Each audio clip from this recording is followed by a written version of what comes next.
Hello, welcome to my photo studio and to ProPhotoLife.com. Today we're going to be doing more tabletop photography. You've probably heard the old joke, it's all done with mirrors. Well, today it actually is going to be all done with mirrors. We're going to use just one light and a number of mirrors to light this small product. This video gives me an opportunity to show you some of the little inexpensive DIY kind of items that we use in the studio for tabletop photography. One of the important things that we use is this silver poster board, which is readily available craft stores, paper stores, and we cut it up into smaller pieces so that we have small reflectors. The reverse side is white, so we have white or silver reflectors. The silver is going to reflect more than the white does, giving a sharper edge to the lighting. Another thing that we use are mirrors, and I just collect little mirrors when I find them.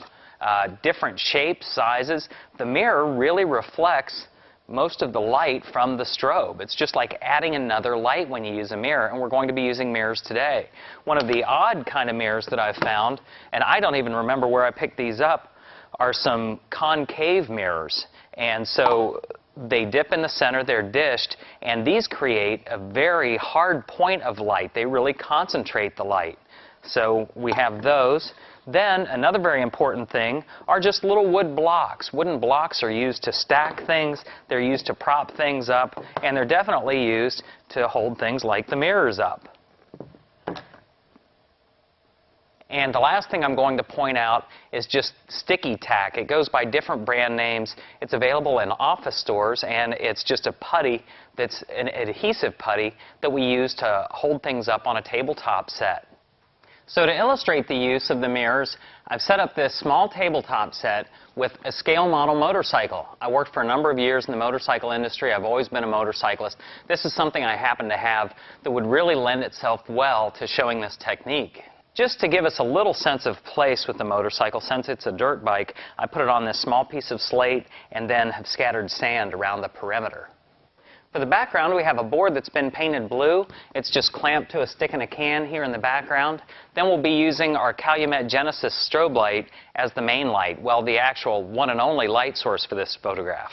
Now the camera's in place down low and in front. I have the strobe positioned behind the object, shooting down on it, and also creating backlight. There are a few things I like about this. One is that it will light the top of the product, separating it from the background.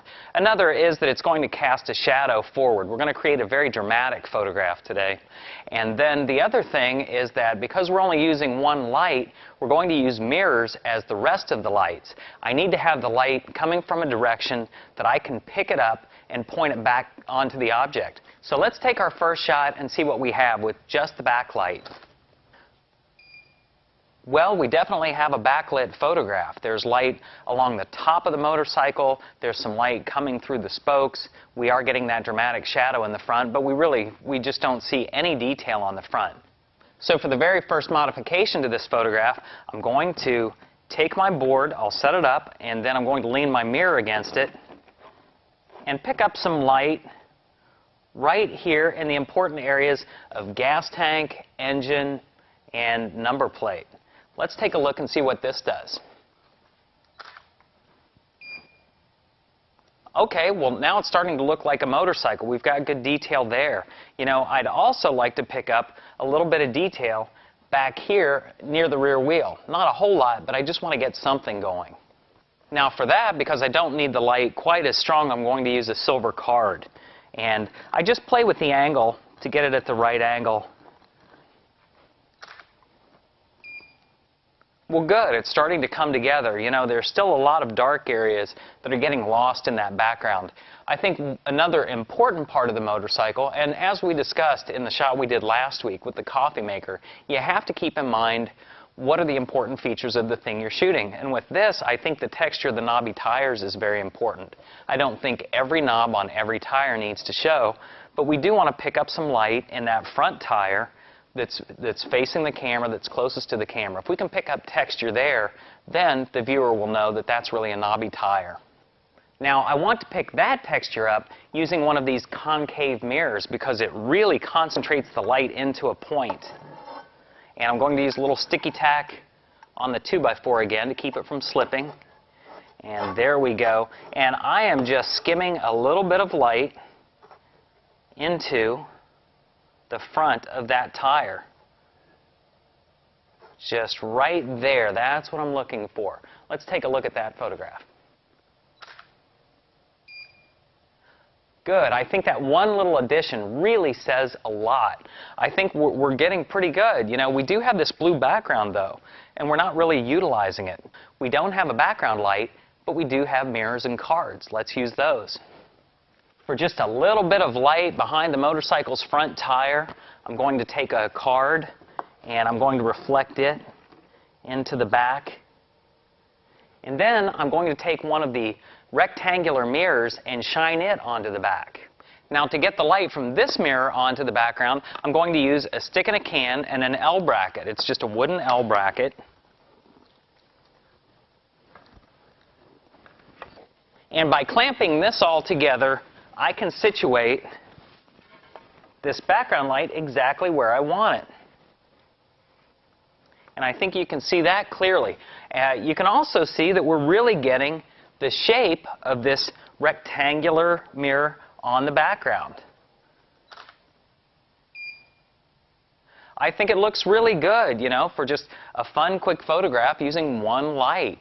Let's take a look again at all of the different things we've used here on the set, and then we'll go through the series of photographs. So we're using a total of 2 silver cards, 2 rectangular mirrors, and 1 circular mirror, and then just our Calumet Genesis strobe.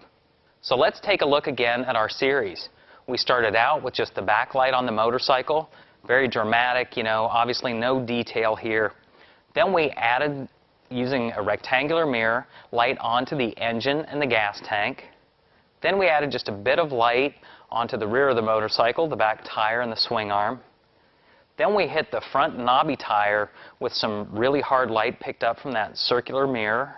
Then we lit up the background using a silver card for just some gentle light behind the front tire, and then that very dramatic rectangular light on the background behind the rear of the motorcycle. So here we've seen how to really get some mileage out of just one light using mirrors. Pick up those scrap mirrors when you see them, those scrap pieces of 2x4, it can all be put to use in the tabletop studio. Even if you don't photograph tabletop product, if you have any kind of collectibles or for insurance purposes you need to photograph anything, this type setup will go a long way for what you're doing. And as you can see, it's like adding more and more hard light sources. These mirrors just mimic that main light, and it creates a very dramatic photograph. To see the actual photographs from this shoot, come to ProPhotoLife.com, look up episode 18, and there you'll find a link to the still images. Thanks again for watching. I look forward to the next video, and I'll see you then.